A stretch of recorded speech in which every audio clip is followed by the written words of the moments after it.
Hörmətli Şərq Türkistanlıq qərindaşlar, Şərq Türkistan xəbər agentliğinin xəbərlər proqramısında görüşünüzü qızğın qarşı alırıq. Tövəndə təfsili məzmunlarını diqqətinizə sunumuz.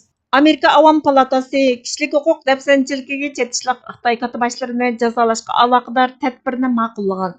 New York vaqti xabar torining 25 sentabr kunidagi xabarida aytilishicha, Demokratlar va Cumhuriyetçiler partiyasi Bayden hukumatiga Xitoyning Uyg'ur va boshqa turkiy xalqlarga qarata yurgizayotgan chekidan oshgan vahshiy qilmishlarga nisbatan maydonini mustahkamlash uchun besimni kuchaytirayotgan bo'lib, o'xshamagan taktikalarni qo'llanmoqda ekan. Bu hafta New York demokratisi Avam palata a'zosi Richie Torres davlat istihborot direktori Avril Dehanisga jiddiy xat avatib, ma'muriy organning Xitoyning Uyg'urlarni bostirishi to'g'risida doklad berolmaganligini ayblagan. Çarşamba günü Avam Palatası Cumhuriyetçiler Partisining rahbarligida Bayden hukumatini kishilik huquq dafsanchilik siyosatini yo'l qo'yishga qatnashgan Xitoy katibaşlari bilan bo'lgan aloqani cheklashga majburlaydigan tadbirni ma'qullagan. Bu qonun loyihasi 243 ovozga qarshi 174 ovoz bilan ma'qullangan. Qonunning ma'qullanishiga Cumhuriyetçilarning hammasi, demokratlardan 33 nafar kishi qo'shilgan. Torres efendi Amerika'nın Xitoyning vahshiyligini 2021 yili rasmiy turda irqiy qirg'inchilik deb e'tirof qilgandan buyon istihborotchilarning Xitoy Kompartiyasining Uyg'ur va boshqa turkiy xalqlarga qartilgan zulmi va irqiy qirg'inchilik harakatining hozirgi ahvoliga qarata sukut qilganligini tilga olib, "Men federativ hukumat bo'libmi istihborot jamiyatining sukutidan qattiq bearam bo'ldim" degan. O'tgan yili Davlat Majlisi Davlat istihborot direktorining 6-oyda e'lon qiladigan Xitoyning Uyg'ur va boshqa turkiy xalqlarga qarata olib berayotgan irqiy qirg'inchiligi haqida oshkora doklad tayyorlashni talab qiladigan tadbirni tasdiqlagan. Çarşamba günü Avam Palatası komitetining a'zosi Torres efendi ziyoratni qabul qilganda o'zining bu qonun loyihasini tayyorlab, Xitoy hukumatining musulmon turk xalqlariga qartilgan irqiy qirg'inchilik harakatini gavdalantirganligini aytgan. Aynis xonimning bayonotchisi Torres efendining xatini topshirib olganligini e'tirof qilgan, ammo baho berishni rad qilgan. Torres efendi dokladning jug'rofiyalik siyosiy murakkablik sababidan kechiktirilganligidan gumonlanganligini aytgan. Uyg'urlarni qo'g'dash parlament binosida oz uchraydigan ikki partiyaning qo'llashiga erishgan. Ammo Amerika saylamining yaqinlashishiga ergishib, Uyg'urlarning qiyinchiligi petib qolgan. Parlament a'zolari Avam palatasida Cumhuriyetçiler partiyasining Xitoy hukumatining kishilik huquq dafsanchiligiga qarata jazo berish tirishchanligini talash-tartish qilgan. Saylamning yaqinlashishiga ergishib, siyosiy davolg'ish kuchaygan. Bu oyda Avam palatasi Cumhuriyetçiler partiyasi saylamdan burun davlat bexatarligi jihatda kuchini ko'rsatishning bir yo'li sifatida demokratlarga qarshi chiqadigan Xitoyga aloqador bir qancha qonun loyihasini o'ttirg'a qo'ygan. Çarşamba kuni tasdiqlangan Xitoy Kompartiyasini to'xtatish qonun loyihasida Hong Kongning avtonomiyasini cheklaydigan, Tayvanga tahdid soladigan yoki Uyg'ur qatorliq millatlarning huquqiga daxl daruz qiladigan siyosatlarni yo'lga qo'yishda muhim rol o'ynaydigan Xitoy Kompartiyasi a'zolariga jazo yurgiziladi ekan. Bu jazo Xitoy katibaşlarining mol-mulkini to'ng'itadigan hamda ularning Birlashgan Davlatlar Tashkilotidagi yig'inlarga qatnashishi va axborot to'plash faoliyatlari bilan shug'ullanishi yoki Amerikaga sayohat qilishini cheklaydi ekan. Prezidentning cheklik kechirim qilishiga erishgan katibaşlar buning sirtida qoladi ekan. Bu qonun loyihasi demokratlar qo'llashga erishgan bo'lsa-mu, ammo Avam palatasidagi partiya rahbarlari bu qonun loyihasidagi jazo tadbirlarining bek kengri ekanligini va Xitoyning barliq rahbarlarini degidek qoplaydiganligini o'ttirg'a qo'ygan.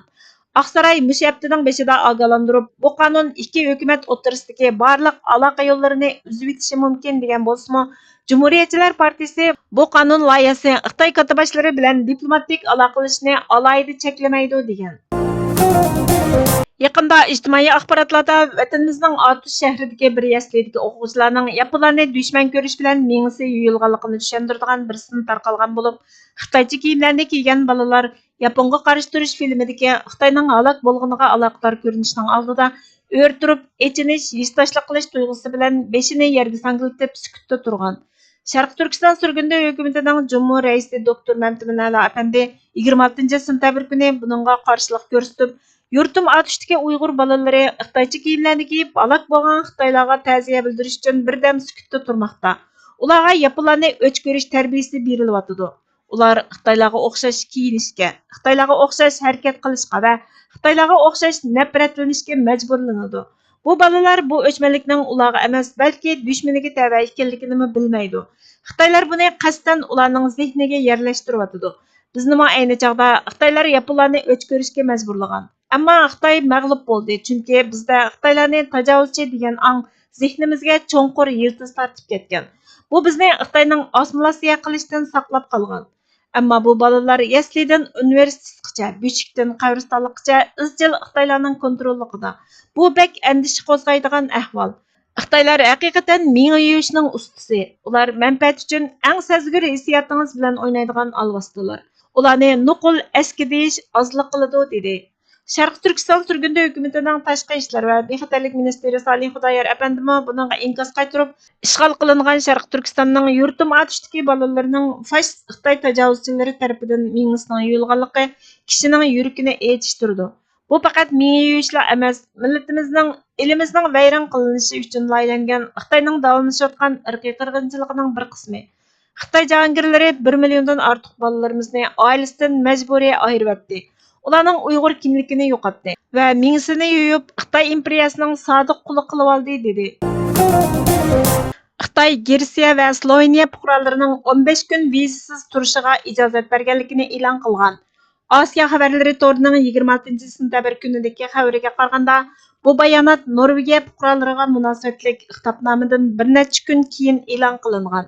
Hozir Nyu-Yorkdagi Birlashgan Davlatlar Tashkiloti umumiy majlisiga qatnashayotgan Xitoy Tashqi ishlar ministri Wang Yi Sloveniyalik mansabdoshi Tanja Fajun va Gersiyalik mansabdoshi Georgios Gerapritis bilan ko'rishgan. Wang Yi to'limi ilgarilik bilan Sloveniya bilan Xitoyning an'anaviy do'st ekanligini, ikki davlat xalqining quyuq aloqasini saqlaydiganligini aytib, "Men Sloveniya tarafga Jungo hukumatining Sloveniya fuqarolariga viza kechirim qilishini qaror qilganligini uqtirganimdan xushalman. Bu har ikki davlat xalqi uchun xo'sh xabar. Ikki taraf o'rtasidagi do'stona almashtirishni ilgari surib, do'stlik va o'zaro ishonchni cho'nqurlashtirdi degan. Wang Yi yana yolg'onlarini yo'rg'ilitib, Xitoy bilan Gersiyaning ham qadimgi madaniyat egalari ekanligini, qadimgi Ipak yo'lining ikki davlat xalqini tutashtirganligini, davlatining Gersiyaning o'rni va roliga ahamiyat berganligini aytib, ikki taraf madaniyat almashtirish va amaliy hamkorlik munosabatini kuchaytirib, ikki davlatning universal strategik sheriklik munosabatini davomli cho'nqurlashtirish kerak degan. Xitoy nurg'un davlatlarning Xitoyga kirish vizasi talabini kechirim qilgan. Norvegiya bosh ministri Jonas Gahr Store mushayning 5-da Xitoyga qilgan rasmiy ziyorati jarayonida Xitoy katibashi Shi Jinping bilan ko'rishgan. Xitoy katibashi yig'in jarayonida norvegiyaliklarning viza iltimos qilmayla Xitoyga sayohatga kelishiga ruxsat qilganligini e'lon qilgan. Kam deganda 18 davlat 2025-yili 31 dekabrgacha Xitoyga sayohat, soda, oila ziyorati va boshqa ishlar uchun vizasiz sayohatdan bahramand bo'ladi ekan. Xitoy 2023-yili 12-oyning 1-kunidan boshlab Fransiya, Germaniya, Italiya, Gollandiya, Ispaniya va Malayziyadan kelgan sayohatchilarga 15 kun vizasiz turishga ijozat bergan. Shveysariya, Belgiya, Lyuksemburg, Irlandiya, Vengriya va Avstriyadan kelgan sayohatchilar 2024-yili 14-martdan boshlab viza olmay Xitoyga kira olgan. 2024-yili 7-oyning 1-kunidan boshlab vizasiz davlatlar tizimidagi Polsha, Avstriya va Yangi Zelandiya fuqarolarigacha kengaytirilgan bo'lib, Angliya Xitoyning viza kechirim qilish siyosatining Angliya fuqarolariga kengaytirilishini umid qiladi ekan. Ey g'amda yotqanlar, kelinglar, dini millat g'amida deydi giryonlar. Necha yil zulm ahli dastidan bag'ri to'la qonlar. Qiling millatga xizmat, qolmasin ko'ngilda armonlar. Fidosi din millat yo'lida bu aziz jonlar. Chiqib dardu dilning izhori qil, ey g'amida yotqanlar. Zamonlar o'tdi nohaq zulmdan biz bo'lmadik dilshod. Ki biz mazlum eli aylar edik zulm ahlidan mingdod. Ishorat zanjirini sundirib chiqdik bo'lib ozod. Xarobelikda qolgan bu vatanni ayladik obod. Vatan ta qo'lga olguncha berib bir necha qurbonlar. Kilibmiz adamdan maqsadimiz osh bilan nonmu. Va yo dunyoda o'ynab pul topib bas to'lsa ham yonmu. Agar dunyosi bo'lsa oqil, kim bo'lsa nadonmu. Din millat qayg'usini tortmaz u shirin jonmu. Nechuk til birli so'zlar dunyoda shu tariz insonlar. Zamoni bitdi bizga əmdi goya bəxtiyar boldi. Tulup məktəbkə türk oğlu körüng bir kəl uzar boldi. Hökümet məsnədində yaxşılardan bir qarar boldi.